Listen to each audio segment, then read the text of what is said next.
Brothers and sisters, it was the 4 o'clock Mass on Christmas Eve, and it was homily time. Many small children had gathered in the sanctuary. Most of them were seated on the carpet. They were right in the midst of the beautiful manger scene. Deacon John Hinkle and I were there with them. It was not a time for a developed homily. It was pass the mic time. The children know what Christmas is about. All it would take would be a couple of the right questions. What do you like about Mary? What do you like about Joseph? How do you think they felt on that first Christmas? Why was Christmas so special and continues to be year after year? In the midst of this delightful chaos, one little girl raised her hand. I know the Hail Mary. Want to hear me say it? Now, who could say no to that? So, she spoke into the mic, and she prayed it. A little nervously, in her little girl voice, but she did great. And the congregation clapped. I don't think it was the applause of an audience at a children's recital, but it was the applause of a worshiping community, reflecting on the magnitude of God coming into our world as a vulnerable baby born to a very good woman cared for by a very good man, and how this great event touches the hearts of old and young,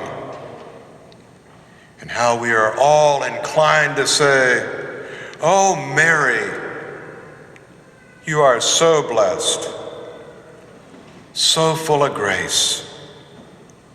How blessed you are. And what a blessing is your child." And the prayer that little girl on Christmas Eve at the 4 p.m. Mass inspires us to trust our imaginations,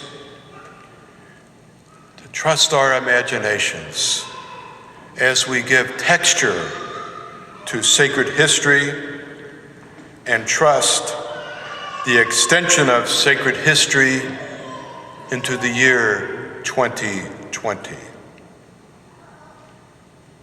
Months before her birth, the pregnant Elizabeth greeted the pregnant Mary with the words, "Hail Mary, full of grace, the Lord is with you." And I think we can be sure that on that first Christmas, the angel said, "Hail Mary, full of grace, the Lord is with you."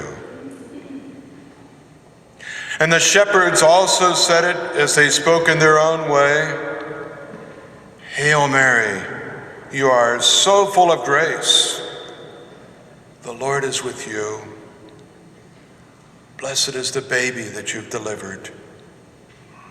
And no doubt Joseph himself would be saying, "Oh, Mary, you are so full of grace. The Lord is with you. Blessed are you among women, and blessed is the fruit of your womb, Jesus." And on Christmas, throughout the years, we come to that eternal moment, and we ourselves declare, "Yes, Mary, so filled with the grace of God, so blessed among all women who have ever lived, and blessed is your child Jesus, Emmanuel.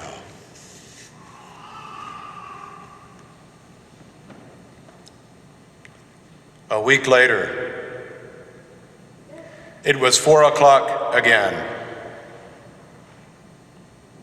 I was in church again. But it was New Year's morning. It was 4 in the morning. The monks at the monastery of Gethsemane in the rolling hills of Kentucky's Nelson County had already been chanting sacred songs and praying and reading scriptures since 3:15. It was the feast of Mary's status as the Mother of God. It was the first day of the new year, 2020. The monks were chanting the sacred psalms, and we retreatants, if we didn't have the words in front of us, we really didn't know what the song was saying. But it really didn't matter that much, because we were in sync with the tone and the spirit, and that was enough. And suddenly, another monk took the lead for just one song, and with a clear tenor voice, he rang out, "Hail Mary, full of grace, the Lord is with thee." And the monastery community of monks and retreatants joined in singing the Hail Mary. And on that feast of Mary, the Mother of God and the Mother of the Church, it felt like she was singing back to us. Good morning, everyone. You are full of grace. May you recognize that the Lord is with you, and may you allow Jesus to be reborn within you. And blessed is the fruit that results from your encounter with Jesus. So now, here we are on the 4th day of the year, and it's the day of the Magi, religious searchers, gift givers, not members of the established Jewish religion. They had the wisdom and the grace to look to the heavens for the star. They had the wisdom and the grace to respect Herod and his clues, but also the wisdom and grace to not get coerced into cooperating with his evil plan. The Magi had the wisdom and the grace to trust that the good news of Jesus was meant for people throughout the world, not just for the people of a particular religion, but no matter what their religion might be, the message of Jesus is meant for everyone.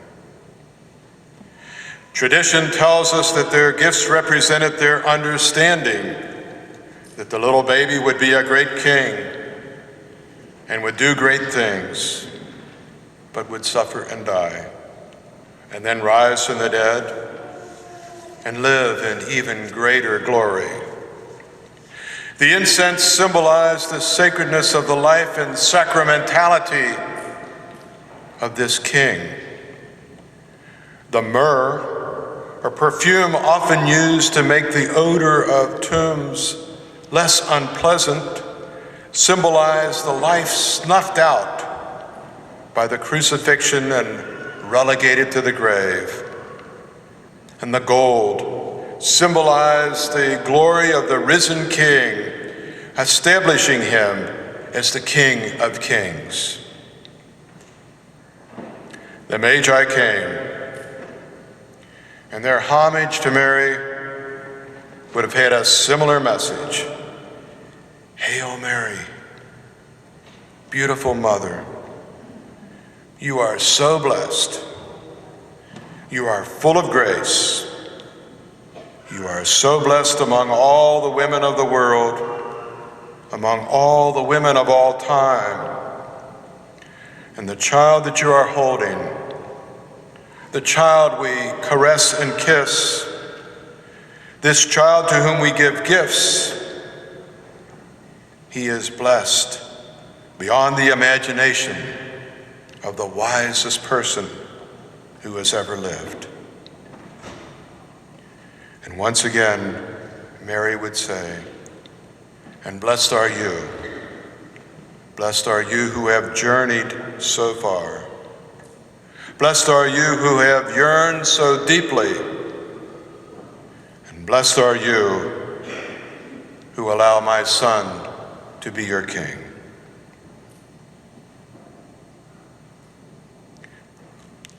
In a way, it all starts with the prayer of a little girl on Christmas Eve.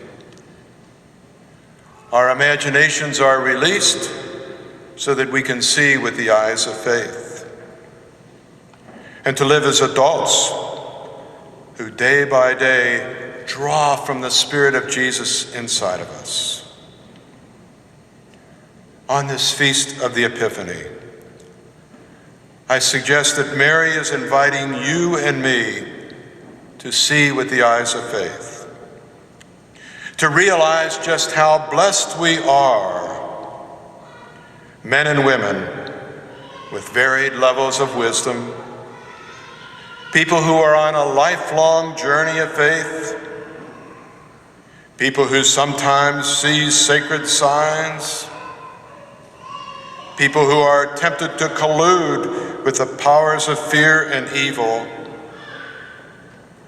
people who care for our sheep, people who at times have the best and the worst qualities of sheep.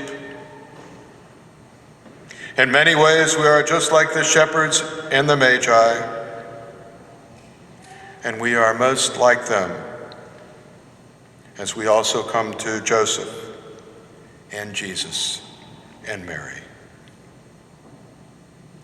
And Mary encourages us to realize that we too are defined by God's grace, and that Jesus is continually reborn in us. And upon realizing that sacred fact, we will nurture Jesus who lives in and through us. We are full of grace. We are blessed. We carry within ourselves the Spirit of Jesus.